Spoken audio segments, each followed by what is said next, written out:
কুচিটা রেডি করতে তো ভীষণ অসুবিধা হয়, আর এই একদম উপরে ছোট ছোট করে প্লেট রেডি করাটা এটা তো ভীষণ ঝামেলার কাজ। আঁচলটাও তো ঠিকঠাক রেডি করতে পারি না দিদি। এতগুলো কমেন্ট তোমরা আমাকে করেছো ইউটিউব চ্যানেলে। দাঁড়াও, সবার প্রথমে বলি, শাড়ি পরাটা এতটাও কঠিন নয়, খুব সহজ কাজ। প্রথমে শাড়িটা নেবে, আর এই ধরনের ভারী শাড়ি মানে বেনারসি শাড়ি হলে ঠিক একটা এখানে গেরো বেঁধে নেবে ঠিক মাথাতে। দেখতে পেলে শাড়ি ওপেন করার পর ডান সাইড থেকে আমরা কিন্তু শাড়ি পরা শুরু করব। প্রথমে ডান হাতের নিচে পেটিকোটের মধ্যে শাড়িটা দেবো, তারপরে বাঁ হাতের নিচে পেটিকোটের মধ্যে শাড়িটাকে দেবো। মিডিলে এক্সট্রা কাপড়টা আমরা খুব ভালো করে দেখো পেটিকোটের মধ্যে দিয়ে নিয়েছি। এই জায়গাতে তোমাদের একটা জিনিস ভালো করে ভাবতে হবে। দেখো পিছন দিকে ঘুরে এক রাউন্ড আমরা সামনে আসছি। যতটুকু শাড়ি তোমরা পেটিকোটের ভিতরে দিচ্ছ কোমরে, এই ক্ষেত্রে তোমাদের কিন্তু এই কোমরের এখানে কিন্তু শাড়িগুলোকে খুব ভালো করে ভিতরে পুশ করতে হবে। তার কারণ এখানে যদি তোমরা একটু মোটাভাবে দিয়ে রাখো, কোমর তো মোটা মোটা লাগবেই, সাথে তোমাদের ফিনিশিংটা একদম ওভারঅল ভালো আসবে না। তাই প্রথমে যে বেসিক টাকিংটা তোমরা করছো একদম পারফেক্টভাবে করবে। তারপরে দেখো মিডিলের শাড়িটাকে এখানে আমরা এভাবে ছেড়ে দিয়ে আঁচলটাকে রেডি করব, কারণ সবার প্রথমে কিন্তু আমাদের আঁচলটাকে রেডি করে নিতে হবে, তাহলে শাড়ি অনেক তাড়াতাড়ি আমরা পরে নিতে পারবো। প্রথমে দেখো আমি বাঁ হাত দিয়ে করছি। বাঁ হাত দিয়ে যারা রেডি করবে শাড়ি, এভাবে প্রথমে পাড়ের ডিজাইনটা দেখে নেবে যে কত বড় একটা প্লিট তোমরা করতে চাইছো। প্রথমে প্লিটটা একটু বড় রাখবে, তারপর থেকে কিন্তু প্লিট সামান্য পরিমাণ হাফ ইঞ্চি ছোট ছোট করতে করতে রেডি করবে।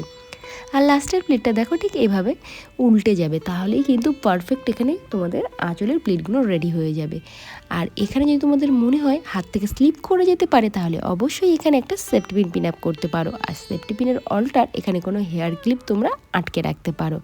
তারপরে ঠিক বাঁ হাতটাকে উঁচু রেখে সামনের দিকে অনেকেই কনফিউজ হয়ে যাও যে এই জায়গাতে আমরা ভাঁজ কী করে ধরবো দিদি। ওপরে তো বাঁ হাতটা উঁচু করে রেখেছি, ডান হাত তার একটা আঙুল বাড়িয়ে বাড়িয়ে ধরবে, সেখানে যতটুকু শাড়ি অ্যারেঞ্জ হবে ততটুকু করেই তোমরা ভাঁজটাকে রেডি করবে।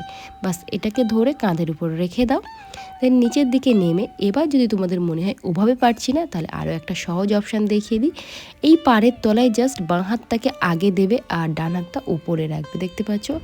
এবার ওই যে পাড় আছে ওই পাড় মেজারমেন্টেই তোমাদের কিন্তু ছোট ছোট করে ভাঁজগুলো রেডি করতে হবে। তার সাথে একটা জিনিস মনে রাখবে, তলার ভাঁজ যেন বড় না হয়ে যায় এবং ওপরের প্লেট থেকে যেন তলার ভাঁজ একটাও না দেখা যায়। দেখা গেলে কিন্তু ভালো লাগবে না। এক্ষেত্রে এইভাবে যদি তোমরা আঁচলটাকে রেডি করো তাহলে তো খুব সহজেই হবে। এবং যারা একদম আঁচল রেডি করতে পারো না এবং কেউ তোমাদের হেল্প করার নেই, সেক্ষেত্রে নিজেরা আয়নার সামনে গিয়ে যেভাবে আমি স্টেপ বাই স্টেপ তোমাদেরকে দেখাই, এভাবে যদি তোমরা ফলো করো, ইভেন আমার সাথে সাথে যদি তোমরা শাড়িটা পরা কন্টিনিউ করতে থাকো, তাহলে কিন্তু অনেকেই শিখে গেছে, আমাকে কমেন্টস করেছে, দিদি তোমার সাথে সাথে শাড়ি পরেছি, তোমার ভিডিও অন করে রেখে শাড়ি পরেছি, শাড়ি পরা আমরা খুব সহজেই শিখে গেছি। এটা শুনতে তো ভীষণ ভালো লাগে। তার সাথে সাথে আরও প্রচুর লোক আমাকে কমেন্ট করে, দিদি একদম পারছি না, আরও সহজ করে বলো, স্টেপ বাই স্টেপ বোঝাও। দেখো আঁচলটা রেডি হওয়ার পরে পিছনে একবার চেক করবে যেন মেস ছুঁয়ে যায়, এতটা বড় পিছনে আঁচল থাকে। এখন দেখো শোল্ডারের পিছনে একটা কিন্তু আমরা সেফটি পিন পিন আপ করে নিয়েছি ব্লাউজের সাথে। এই যে পিন আপ করেছি, এখন এই প্লেটটাকে সোজা পিছন দিকে টেনে নিয়ে এখানে আমরা একটা মেজারমেন্ট করে নেব যে এতটা শাড়ি আমাদের এখানে যদি টাক করি তো পারফেক্ট হবে। এভাবে টাক করেও রাখতে পারো বা ওটাকে ওপেন ছেড়ে দিতে পারো। এবার আমরা ডান সাইড থেকে একটা প্লেট রেডি করব। প্রথমে একটা বড় দেখে ভাঁজ এখানে নিয়ে নেবে, নেওয়ার পরে সেই ভাঁজটাকে জাস্ট একবার ফেলে দেখবে যে ভাঁজটা পারফেক্ট আছে কিনা, মানে ভাঁজটা একদম সমানভাবে নিচের দিকে পড়ছে কিনা। যদি সেটা পারফেক্ট পড়ে তাহলে তারপর থেকে এই একইভাবে সামনের দিকে দুটো আঙুল বাড়িয়ে বাড়িয়ে আমি এই কুচির ভাঁজটাকে এভাবে ধরে নিয়েছি। তোমাদের যদি মনে হয় ডান হাত দিয়ে আমাদের অসুবিধা হচ্ছে, তাহলে বাঁ হাত দিয়ে সেম একইভাবে, শুধুমাত্র যখন লাস্ট প্লিট হবে সেটা একটু বড় করবে। বাস এখানে যত সময় না টাইট হচ্ছে তত সময় তোমাদের এইভাবে ভাঁজটা রেডি করে যেতে হবে।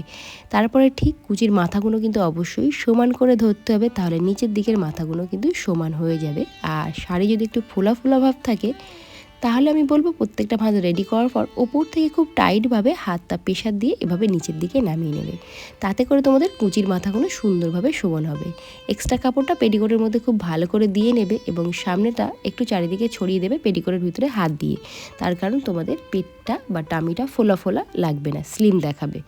এবার এখানে একটা করে ভাঁজ যেটা আমরা দিয়েছিলাম ছোট ছোট করে, ওটাকে জাস্ট টেনে টেনে এনে এভাবে হাত দিয়ে চেপে নেবে। এই জায়গাতে তোমরা কমেন্টস করছো, দিদি এখানে ছোট ছোট ভাঁজ তো হচ্ছে না, এখানে বড় বড় হচ্ছে। তার কারণ তোমরা প্রথমেই বড় বড় করে প্লিট রেডি করেছো। প্রথমের প্লিট একটা যা বড় করবে, তারপর থেকে প্রত্যেকটা প্লিটের ভাঁজ ছোট ছোট করে নেবে, তাহলে দেখবে সামনের দিকে প্লিটগুলো ছোট ছোট হয়েছে। পরে যখন অ্যারেঞ্জ করছো সেটা দেখতে ভীষণ ভালো লাগবে। এখন পেছন দিক দিয়ে আঁচলটাকে আমরা সামনে নিয়ে এসেছি। আনার পরে বাঁ হাত দিয়ে আমরা এখানে আঁচলের মাথাটা ধরে রাখবো, আর ডান হাত দিয়ে ঠিক একইভাবে দেখো একটা আঙুল বাড়িয়ে বাড়িয়ে ছোট্ট ছোট্ট করে কিন্তু কাপড়গুলো এক জায়গায় করে নেবে, একদম ছোট ছোট করেই এক জায়গায় করে নেবে। আর এদিকে যদি তোমাদের মনে হয় আঁচলটা বেশি ভালো লাগছে না, তাহলে এখানেও একটু এভাবে যেমন আমি দেখিয়ে দিচ্ছি এভাবে কিন্তু ঠিক করে নিতে পারো। তো আমার প্রিয় দর্শক, আশা করি এখনও তোমরা কোনো জায়গাতে কোনো অসুবিধা বোধ করোনি। যদি তোমাদের কোথাও ডিস্টার্ব বোধ হয় আবারও কমেন্টস করো, আমি কিন্তু নেক্সট ভিডিওতে আরও ভালো করে বুঝিয়ে বলে দেওয়ার চেষ্টা করব। আর এখানে দেখো এই জায়গাতেও তোমরা অনেকে কনফিউজড হয়ে যায়, আঁচলের মাথাটা অনেক উপরে অনেকেই তুলে নাও। আমি বলবো না, যেখানে ব্লাউজটা আছে দেখো ঠিক তার নিচেই এখানে এই প্লিটের এখানটাই তোমরা একটা ভাঁজ সরিয়ে আঁচলের মাথাটাকে দিয়ে এখানে পিন আপ করে নেবে। আঁচলের মাথা যদি যত উপরে তোলো তত কিন্তু সামনের দিকে ডিজাইনটা ভালো লাগবে না, তাই আঁচলটাকে একটু এই কোমরের এখানেই তোমরা রেখে দেবে। এই যে পারফেক্টভাবে হয়ে গেছে, একদম হাত দিয়ে সুন্দর করে চেপে নাও দেখি, যত ভালো এখানে হাত দিয়ে চেপে নেবে ভাঁজগুলো সুন্দরভাবে সেট হয়ে বসে থাকবে। আর শাড়ির ফিটিংসটা একদম প্রমিনেন্ট দেখাবে, মানে একদম পাতলা লাগবে। যদি তোমরা সঠিকভাবে শাড়ি না পরো সেক্ষেত্রে তোমাদের কিন্তু কোমরটাও মোটা মোটা লাগবে, ওভারঅল তোমাদেরকে মোটা লাগবে। দেখো প্রত্যেকটা ভাঁজ রেডি করার পর আমি কিন্তু হাত দিয়ে ভালো করে চেপে নিচ্ছি, যাতে করে এই ভাঁজগুলো ফোলাভাব একদমই চলে যায় এবং একদম সুন্দরভাবে একটা শেপ নিয়ে বসে থাকে। তো আজকে আমার ফাইনাল লুক একদম রেডি। বিয়ে বাড়ি মানেই বেনারসি, সেটা ব্রাইডও বেনারসি পরতে ভালোবাসে, ইভেন আমরা যারা ওকেশনে যাচ্ছি তারাও কিন্তু বেনারসি পরতে ভীষণ ভালোবাসি। আর বিয়ের ওকেশনে যদি বেনারসি পরা না শিখতেই পারলাম তাহলে আর কখন শাড়ি পরবো।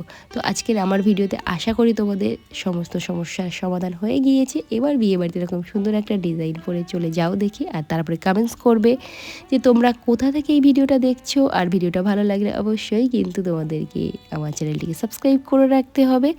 আর যারা ফেসবুক থেকে দেখছো তারা আমার পেজটিকে ফলো রেখে দাও। বাই।